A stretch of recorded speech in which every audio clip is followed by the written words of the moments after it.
नमस्कार, आप देख रहे हैं आरजे भारत न्यूज 7 और मैं हूं आपके साथ श्वेता। तो चलिए रुक करते हैं आज की प्रमुख और बड़ी खबर पर।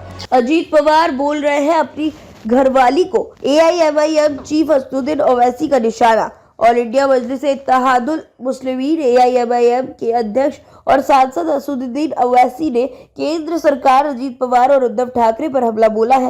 महाराष्ट्र के अकोला में एक सभा को संबोधित करते हुए असदुद्दीन ओवैसी ने कहा कि क्या तुम नहीं देख रहे जो अशोक चव्हाण मुझे गाली देते थे, उनके चमचे आज मोदी के पैरों में बैठकर चाय पी रहे हैं। कल तक मुझे टीम भी बोलने वाले राज्यसभा की मेंबरशिप ले रहे हैं। असदुद्दीन ओवैसी ने कहा, अजीत पवार बोलते थे आज वे कहां पर बैठे हैं। अजीत पवार बोल रहे हैं कि मैं अपनी घरवाली को अपनी बहन के खिलाफ लड़ाऊंगा। अब आप ही बताइए, महाराष्ट्र में ये मामला हो रहा है। उन्हीं का एक मुंबई का लीडर है, उसे केवल इफ्तार की दावत याद आती है और कुछ नहीं। अगली बार जब कांग्रेस और राष्ट्रवादी के लोग आपके बीच आए तो उनसे पूछना कि आप अपने जुबान से बाबरी मस्जिद बोल सकते हैं या नहीं।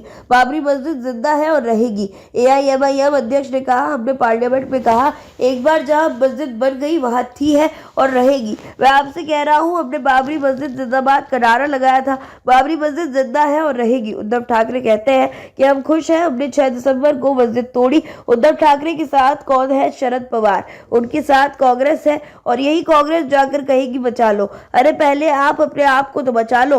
मैं मराठा भाइयों को शुभकामनाएं देता हूं। इसके अलावा असदुद्दीन ओवैसी ने छत्रपति शिवाजी महाराज जयंती पर मराठा भाइयों को शुभकामनाएं दी। उन्होंने कहा, आरएसएस के लोगों से पूछना चाहूंगा, तुम कब तक ये झूठ कहते रहोगे कि छत्रपति शिवाजी महाराज मुसलमान के दुश्मन थे? उनके पास 13 मुसलमान जनरल थे। अफजल खान का जब छत्रपति शिवाजी महाराज ने कत्ल किया तब मुसलमान उनके बॉडीगार्ड थे।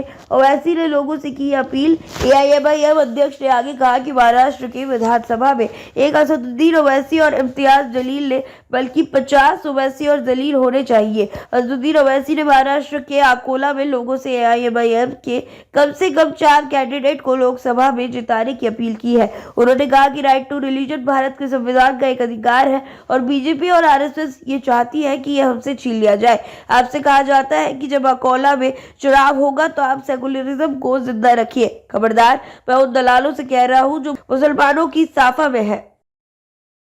खबरों में अब तक के लिए बस इतना ही।